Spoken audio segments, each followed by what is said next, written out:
इंद्राणी मुखर्जी, इस नाम को आज कौन नहीं जानता।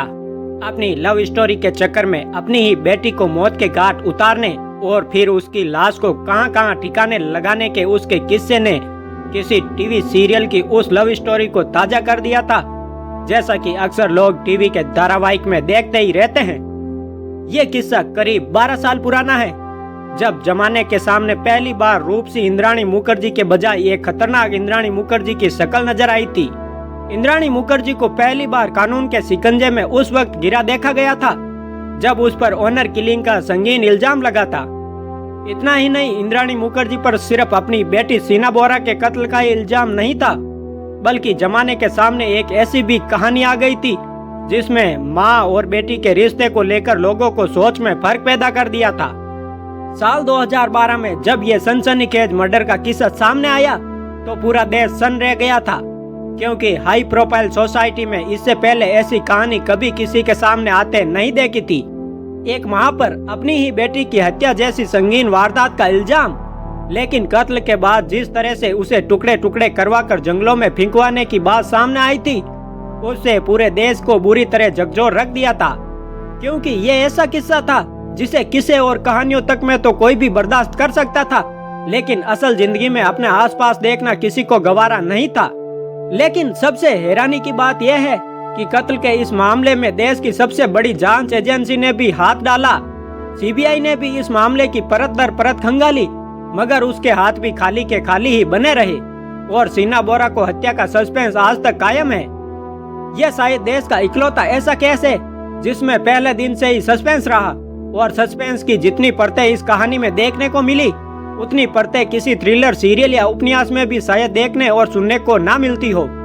इंद्राणी मुखर्जी पर जिस वक्त अपनी बेटी की हत्या का मामला शुरू हुआ और पुलिस थाने में उनका आना जाना शुरू हुआ, उस वक्त इंद्राणी मुखर्जी की हैसियत बहुत ऊंची थी, और इत्तेफाक से यह वही दौर था जब चैनल में ऐसे सीरियल्स की भरमार हुआ करती थी जिसमें रिश्तों का ताना बाना इस कदर उलझा हुआ होता था कि कोई भी पूरे यकीन से नहीं कह सकता था कि एक किरदार दूसरे किरदार से किस तरह अलग या उसके साथ नाता रखता है।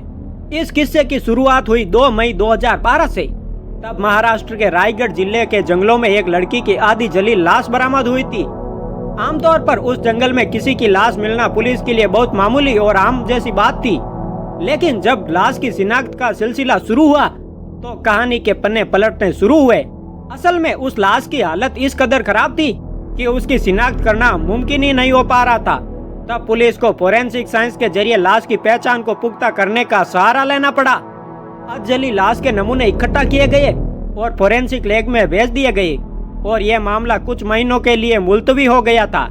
इधर पुलिस अपनी तफ्तीश रफ्ता रफ्ता बढ़ाती रही, लेकिन न कोई सुराग ही मिल रहा था और न ही कोई ऐसा सिरा जिसे पकड़कर पुलिस वहां तक पहुंच सके जहां पर उसे लड़की की पहचान करना आसान हो जाए। इसी उधेड़-बुन में 3 साल का वक्त गुजर गया। साल 2015 में अगस्त में जाकर पुलिस को कुछ ऐसा लगा जिसमें 3 साल पुराने केस की फाइल पर से जमी धूल हटाई जा सकी। असल में मुंबई पुलिस ने 21 अगस्त 2015 को श्याम मनोहर राय नाम के एक शख्स को दबोचा। कुछ ही देर में यह बात सामने आ गई कि जिस पर पुलिस ने हाथ डाला है वो कोई और नहीं बल्कि स्टार प्लस चैनल की सर्वा इंद्राणी मुखर्जी का ड्राइवर है। असल में यह गिरफ्तारी आर्म्स एक्ट के तहत हुई थी, क्योंकि पुलिस ने उसे अवैध असला रखने के इल्जाम में गिरफ्तार किया था। बात मामूली ही थी, लेकिन यह मामूली बात इतना बड़ा बखेड़ा खड़ा कर देगी इसका अंदाजा तो उस पुलिस वाले को भी नहीं था जिसने श्याम मनोहर को गिरफ्तार किया था। पुलिस ने उससे उस हथियार को अपने पास गैर कानूनी तरीके से रखने के बारे में पूछताछ की, लेकिन इसी पूछताछ में पुलिस को यह तो अंदाजा हो गया कि श्याम मनोहर कुछ छुपा भी रहा है, इसलिए बात को गोल गोल घुमा रहा है। लिहाजा जब पुलिस ने सख्ती से पूछताछ शुरू की, पुलिस के बदले तेवर और रंग को देखकर श्याम का हलक सूख गया और उसने 2012 में एक हत्या के किस्से का खुलासा पुलिस को दे दिया। अब पुलिस ने सवालों के फावड़े से और खुदाई करने का इरादा कर लिया और खोद खोद कर श्याम मनोहर से सारी बातें पूछ डाली। तब श्याम मनोहर ने पुलिस को बताया कि 2012 में उसने एक लड़की की हत्या के बाद उसे रायगढ़ के जंगलों के ठिकाने लगाया था। उसने ही पुलिस को यह भी बताया था कि कैसे उसने लड़की की लाश को आधी जली हुई हालत में जंगल में ही दफना दिया था। पुलिस जब श्याम मनोहर की बताई कहानी की तस्दीक करने निकली तो उसे वही फाइल मिल गई जिसे 3 साल पहले पुलिस ने फिलहाल किनारे रख दिया था, क्योंकि उसका कोई सुराग ही नहीं मिल पा रहा था। यहाँ तक कि पहचान भी नहीं हो पा रही थी। पुलिस ने जब तमाम सुराग और श्याम मनोहर की बातों को एक दूसरे से मिलाया तो वो मेल खा गई। अब पुलिस की अंधेरे में एक रोशनी मिल गई। लिहाजा उसने श्याम मनोहर से और खोदकर पूछताछ शुरू की। पुलिस की पूछताछ में श्याम मनोहर ने वो सच बोल दिया जिसे शायद पुलिस ने सपने में भी नहीं सोच सकता था। अब श्याम मनोहर राय ने पुलिस को बताया कि वो पीटर मुखर्जी का ड्राइवर था, लेकिन बाद में वो इंद्राणी मुखर्जी की गाड़ी चलाने लगा। लेकिन इंद्राणी मुखर्जी ने ही उसे अपनी बेटी सीना बोरा की हत्या करवाई थी। उसकी हत्या उसने गला दबाकर की थी, लेकिन इस राज को छुपाए रखने की गरज से उसने लाश को रायगढ़ के जंगल में छुपाने का इरादा किया था। तब उसने लाश को ले जाकर रायगढ़ के जंगल में पहले जलाया और फिर अधजली हालत में ही वहीं उसे गड्ढे में दबा दिया था। ड्राइवर के इस बयान ने पुलिस को सीधा इंद्राणी मुखर्जी के सामने ले जाकर खड़ा कर दिया था। पुलिस जब इंद्राणी को हथकड़ी पहनाने उसके सामने पहुंची तो उसने तमाम इल्जामों से इनकार कर दिया और उल्टे श्याम मनोहर को ही कसूरवार ठहराने लगी।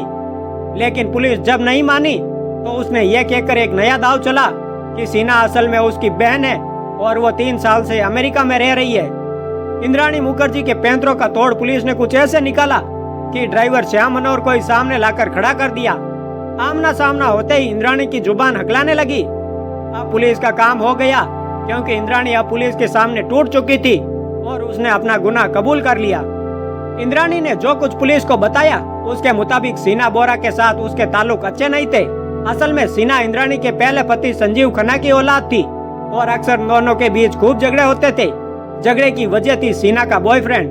रोज रोज की हाय हाय किचकिच से तंग आकर आखिर एक दिन इंद्राणी ने सीना को सबक सिखाने का इरादा किया और अपने ड्राइवर के साथ मिलकर उसे रास्ते से हटाने की साजिश रच डाली। तब उसने सीना को मिलने के लिए मुंबई बुलाया और फिर उसे ड्राइवर के साथ जाने को कहा। उस वक्त कार में ड्राइवर के अलावा एक और शख्स था।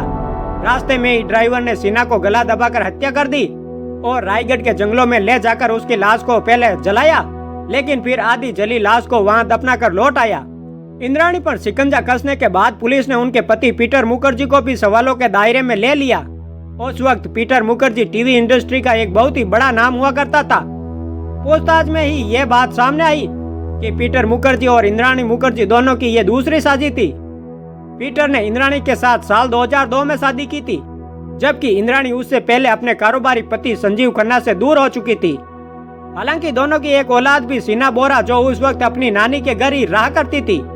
बताया जाता है कि सीना बोरा जिस लड़के से प्यार करती थी वो रिश्ते में उसका ही सौतेला भाई था और ये बात इंद्राणी ने न तो सीना को बताई और न ही किसी और को। लेकिन उसे सीना के इस रिश्ते से एतराज था और बताया जाता है कि यही रिश्ता माँ बेटी के बीच झगड़े की असली वजह था।